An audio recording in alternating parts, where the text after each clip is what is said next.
সাংবাদিক জাকারিয়া আল মামুনের উপর সন্ত্রাসী হামলার প্রতিবাদে গাজীপুরে মানববন্ধন ও বিক্ষোভ সমাবেশ অনুষ্ঠিত হয়েছে। বিস্তারিত থাকছে সারোয়ার হোসেনের প্রতিবেদনে। গাজীপুর ডিসি অফিসের সামনে হাতে হাত ধরে মানববন্ধন কর্মসূচি পালন করেন সাংবাদিক বন্ধু মহল এবং সুশীল সমাজ।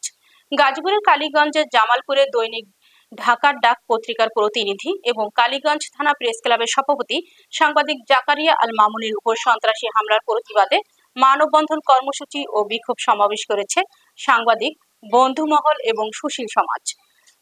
গাজীপুর জেলায় কর্মরত সাংবাদিক Gazipur city press club Gazipur বন্ধু মহলের ব্যানারে এ কর্মসূচি পালন করা হয়।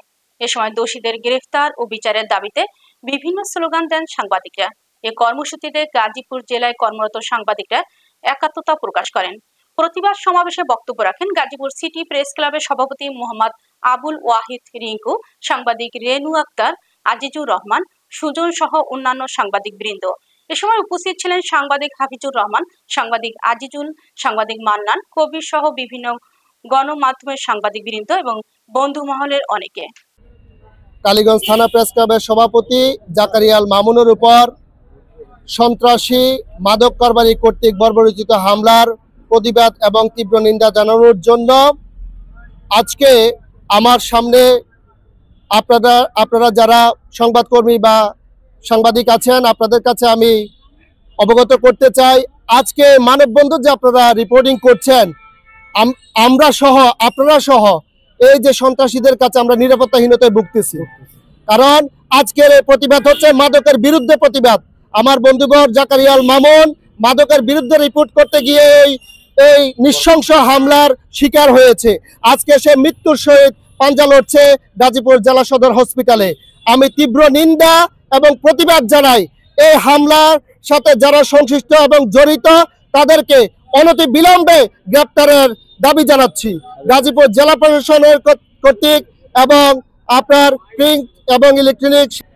তার কারণ হচ্ছে আইন শৃঙ্খলা বাহিনী এবং বিচার বিভাগের সুদৃষ্টি আমাদের প্রতি নাই। আমরা নথিপত্রে ঠিকই আছি, জাতির বিবেক, কিন্তু আমরা মাঠ পর্যায়ে কার্যক্রমে আমরা তার ফল পাইতেছি না। যদি পাইতাম তাহলে কালীগঞ্জ থানা প্রেস ক্লাবের সভাপতি জাকারিয়া আল মামুন ভাই যেভাবে বর্বরোচিতভাবে হামলার শিকার হয়েছেন এটা হইতো না।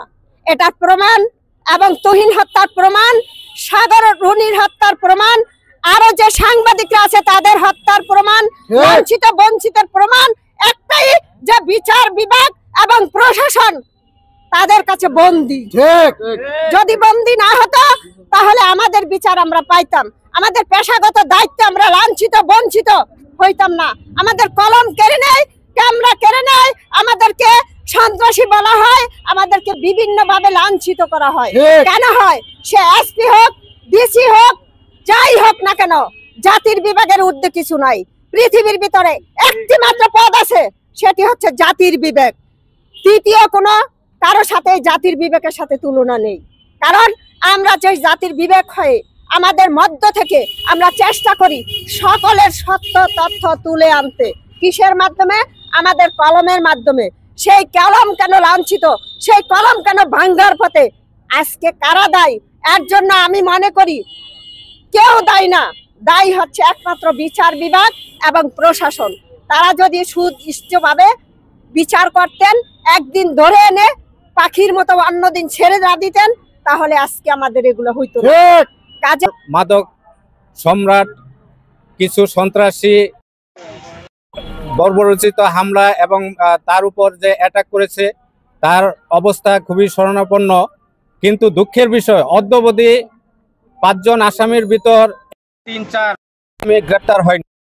তারা গ্রেপ্তার হয়নি, ইলেকট্রনিক্স ডিভাইসের মাধ্যমে তাদেরকে কেন শনাক্ত করা হয়নি এবং তারা কি প্রশাসনকে কনভিন্স করেছে কিনা, এই বিষয়গুলো খতিয়ে দেখার জন্য আমি সাংবাদিক সকল ভাইয়ের প্রতি উদাত্ত আহ্বান জানাচ্ছি। কেন সাংবাদিক হত্যার হচ্ছে, কেন সারা বাংলাদেশে সাংবাদিককে আহত করা হচ্ছে, নিহত হচ্ছে, এগুলোর কোনো বিচার হচ্ছে না। আমি সারা বাংলাদেশের যত সাংবাদিক আছে যারা মৃত্যুবরণ করেছে আমাদের এই পেশায়, তাদের প্রতি আমি গভীর শ্রদ্ধা জ্ঞাপন করছি। আর যারা আহত হচ্ছে তাদেরকে অতি দ্রুত মহান রাব্বুল আলামিন যেন সুস্থতা দান করেন সেই কামনা করছি।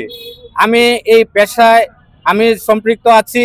সমগ্র বাংলাদেশে যখন কোনো সাংবাদিক কোনো নির্যাতিত হচ্ছে, তাকে বিভিন্নভাবে বিভিন্ন সন্ত্রাসী দ্বারা আক্রমণ করা হচ্ছে, আমরা যতটুকু সম্ভব তাদের পাশে দাঁড়াতে চেষ্টা করি।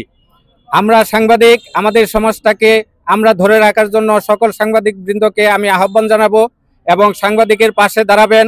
সে যাই হোক, সে আমাদের সমাজের লোক,